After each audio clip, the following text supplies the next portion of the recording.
Mr. O'Barron. Judge, the one act, one crime rule, or doctrine of merger in Illinois applies in this case. In fact, the state has argued in motions during this case that the aggravated batteries are lesser included of the murder, and in fact they are. As a result of that, and the fact that all of the wounds that comprise the aggravated battery were death-causing wounds, the aggravated battery is a lesser included of the second-degree and first-degree murder that had to be reached by the jury before reaching second-degree murder. Now, the state has cited several cases, including the Illinois Supreme Court and other highly regarded sources, that individual wounds can be treated as individual crimes, and they can, but just not in this case. In Crespo, it was 3 stab wounds for the thigh, but that victim lived. So there was no, what I would say is greater crime that occurred here. So that could be 3 attempt murders, 3 aggravated batteries, whatever it was. But that does not apply and cannot apply when the aggravated batteries are lesser included of the murder. In this case, another way to look at it is, was impossible to commit the murder without committing the aggravated batteries. In this case, where all the aggravated battery injuries were death-causing wounds, according to the state's expert. The defendant cannot be sentenced on both offenses. The merger doctrine applies. So the question is, what merges into what? The common sense answer to that would be the lesser harm merges into the greater harm. The woundings merge into the death. There are cases that suggest maybe it goes the other way, but there are several reasons, or at least one case, Lee I'm talking about, which Mr. McMahon mentioned. But it must merge into second degree for several different reasons. Number one, if you merge into the aggravated battery, it effectively eliminates second degree as a crime in Illinois. Let me explain that. If any defendant prosecuted for first degree murder, if the state chooses to hedge their bets and also charge a Class X aggravated battery with a firearm or an attempt murder, which is a Class X, both those Class X's would merge into a finding of first degree. Nobody in this courtroom, I doubt anybody in this courtroom would argue at that point. So if a finding is first degree, the ag bat or the attempt murder merges into the first degree. That same position applies to second degree murder. Essentially, though, what you would have in every case where the prosecution chose to charge the case in the manner as described and as they did here, second degree is off the table. Even though the legislature enacted second degree murder, no one would ever be convicted and have judgment entered or be sentenced upon it if you merge this into the aggravated battery. The state relies a lot on Lee, and at first glance, that seems to be an on-point type case, but it's not. It's distinguishable for a couple different reasons. First, look at the opinion itself. It's based on another opinion from the 60s, but within that Lee opinion, there's a dissent. One of the justices dissented with the majority's analysis, debating the method with which they analyze what's the higher class and what's the lower class. But the main reason it's distinguishable is because the Lee court was never asked to look at that second degree argument that I just mentioned. They were never asked to consider whether or not the elimination of second degree murder, thereby when the second degree merged into the aggravated battery, whether that was proper or not. That makes Lee distinguishable.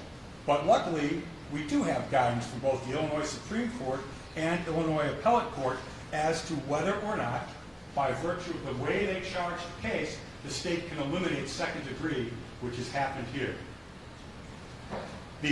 And I cited in our memo also, which I'll adopt for purposes of this argument. Anything I don't talk about, I'll ask you to consider that. There are cases, Drakeford and Morgan, Illinois Supreme Court cases, that said you can't do that. You cannot charge a case in a way that eliminates second degree murder. There are appellate court cases. The most recent one that I found, Space, was a 2018 case. There's Rosenthal, 2008. All of which say the state cannot charge a case in a way that eliminates second-degree murder. In fact, in doing so, they make second-degree murder a nullity. So how does it merge then? The reason the cases merge is based upon what I said, how it merges. As you know, and as everybody knows in this courtroom, before a defendant can be found guilty of second-degree murder, the trier of fact, in this case the jury, has to conclude that the elements of first-degree murder have been met. It's at that moment that the merger occurs. Because even if they later determine there are mitigating factors, as they did here, it does not change the fact that the elements of first-degree murder were reached before consideration on the mitigating factors. Once that happens, the aggravated battery merges into the murder counts. Additionally, if you merge it the other way, you eliminate or negate the jury's deliberations. They were out for a while on this case. They put a lot of thought in this. They decided what the elements were, and they decided there are mitigating factors in the evidence here that allow them to reduce first degree to second degree. If you merge this into the aggravated battery, their deliberations are out the window. As a result, Mr. Van Dyke must be sentenced to second degree, in our opinion. If, however, you think otherwise, and you merge it the other way, the state has talked about in their memo and orally right now that they believe some of these counts should be consecutive. It's true. There's a section of the statute, 584, says that if there's multiple injuries and severe bodily injury occurs during those injuries to the victim of the injuries, that's a triggering offense for mandatory consecutive. But in this case, those aren't the injuries. You have a case here where every one of those wounds that are the subject of the aggravated battery caused death. Death is the injury in this case, not the individual aggravated battery. Thinking about it, it would be extremely unfair to punish Mr. Van Dyke for shooting and wounding somebody and then having those same wounds be the cause of death, and you punish him for death too. That is exactly why the merger doctrine exists, and that is why he must be sentenced as to only one count.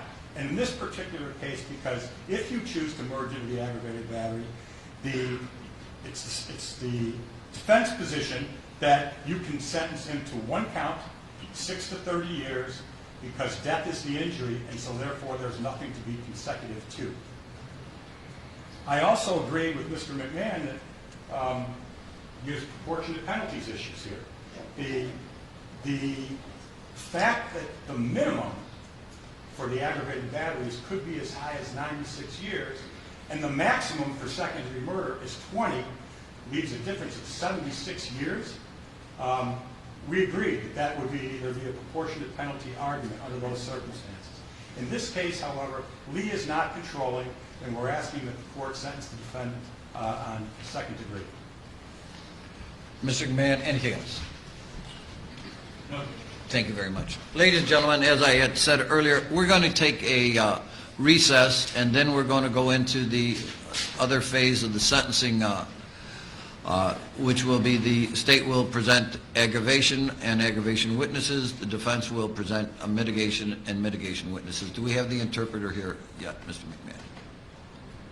So, okay. We'll adjust. She's on her way, Judge. I know. We have other witnesses to go before she arrives. Thank you very much. All right. There'll be a recess at this time.